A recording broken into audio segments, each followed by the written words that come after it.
Hi, I'm Gail Anderson, and you have jumped on to Mentoring Moments for Moms.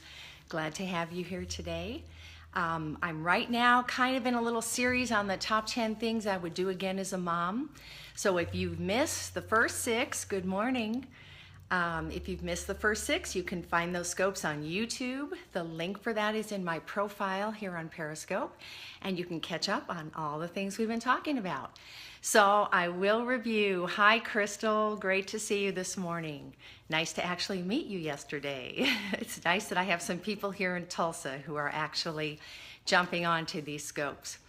So I'm going to review the other 6 things just real quick. And again, if you want to be able to view those, just go to YouTube.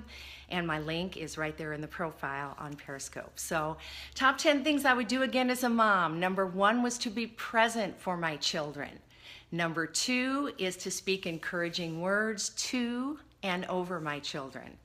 Number 3 was to have schedules for my children. Some of you probably fight that idea, but watch the scope and see if you don't get some value out of reasons why we should have schedules. Number 4 was to set boundaries for my children. And again, I always say kids love boundaries. It gives them security within the boundaries, and it gives them freedom. And one of my favorite things would be number 5, which is to give rewards and consequences to my children. I am a motivator, I'm an encourager, and I love to be able to change children's behavior, especially through those positive ways, rewards. And number 6 was to break the rules occasionally with my children. And oh, I love that. That's doing even usual things at unusual times, things you usually wouldn't allow, because every once in a while a mom can break the rules, and it builds a lot of credibility in your relationship with your kids. Again, if you enjoy what we're talking about today, please go ahead and tap on the screen, give me some hearts, and I'd like to hear from you today, things that we're talking about and how it affects you, or other things you'd like to hear about. So, number 7 of the top 10 things I do again is I would train my children to get along with others. Now, I am a person who likes peace. I mean, it's almost like a spiritual gift that I have. I like peace in my home. And in a family where we had 5 children, and of course, mom and dad, there are many interrelationships. So lots of opportunities for strife. The larger the family, the more important that peace becomes. So this is really a life skill for the future as well. And my husband had told me once that John D. Rockefeller said he would pay more for the ability to get along with people than he would for any other skill on the job. That is a pretty hefty statement. So moms, let's start to do this in our families. Let's teach our kids to get along with each other, because sometimes it's hardest to get along with your own family and with the people you love.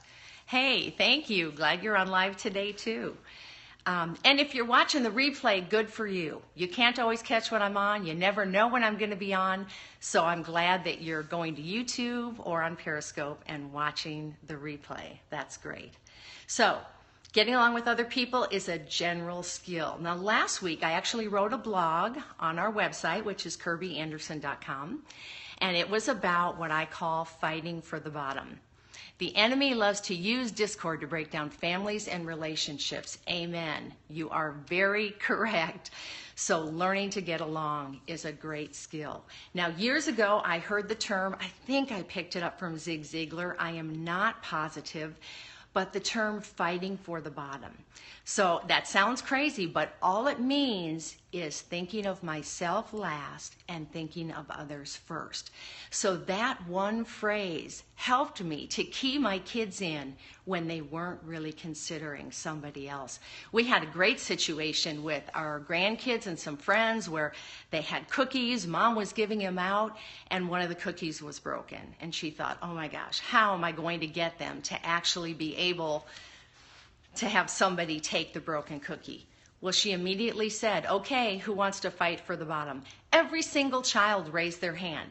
they were happy to get the broken cookie. Wow, that is amazing. So this phrase is a key one that helps your kids to think about other people. Yeah, that was Becca, of course, with her kids and the friends, and I love that.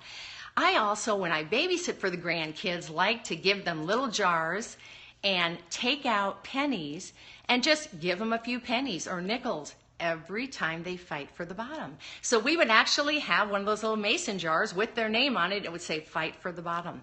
It helps train them, rewarding them for each time that they put somebody else first.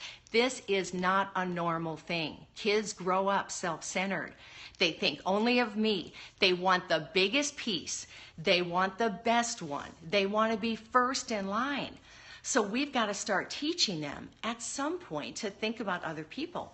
It's great for a kid to think about themselves, but what about an adult who only thinks about themselves, who wants to be first, who wants the biggest piece? That doesn't work when you're an adult. So you've got to learn at some point to be able to prefer other people.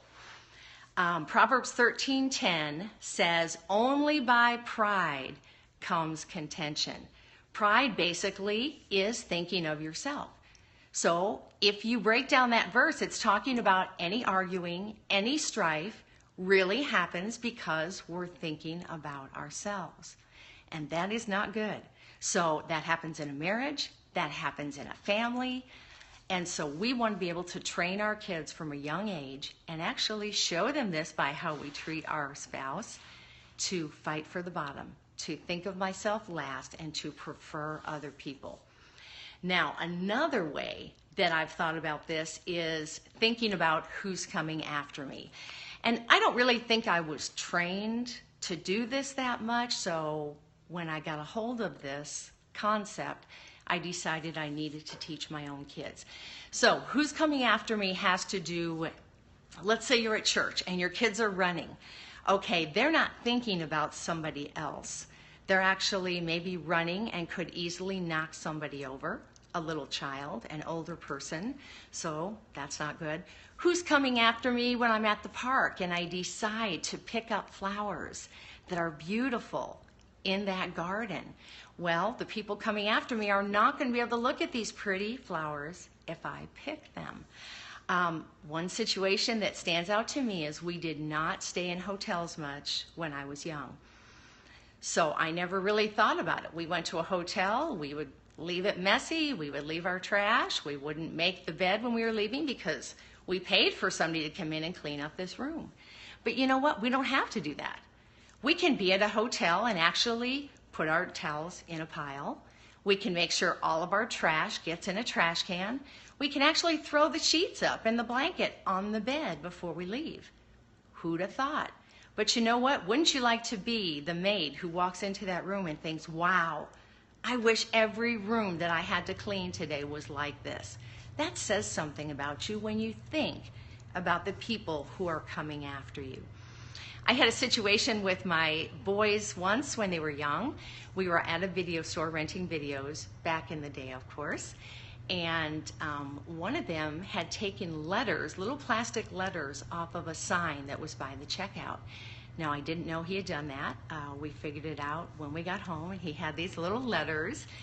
And teaching him to think about who's coming after him was the way we explained why he shouldn't take those. If he took the letters off the sign, then that information that the people at the video store needed for everybody to know, no one would know because those letters were gone. So that was a good teaching situation for all the kids, actually. So we've talked about this whole time in the top 10 things that I would do again as a mom, that our goal is to think about what would a great mom do. WWGMD.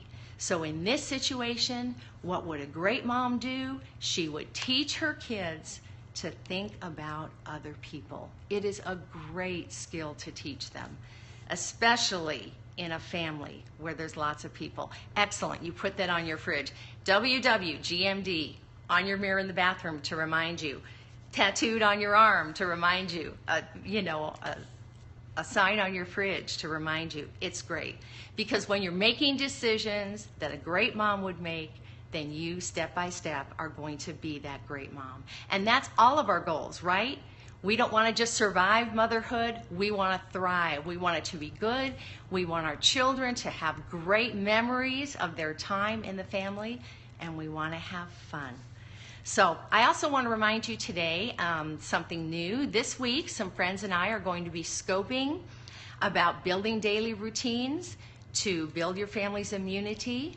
So that is going to be on Thursday. I will be on at 8:30, and then there will be 4 other of my friends right after that.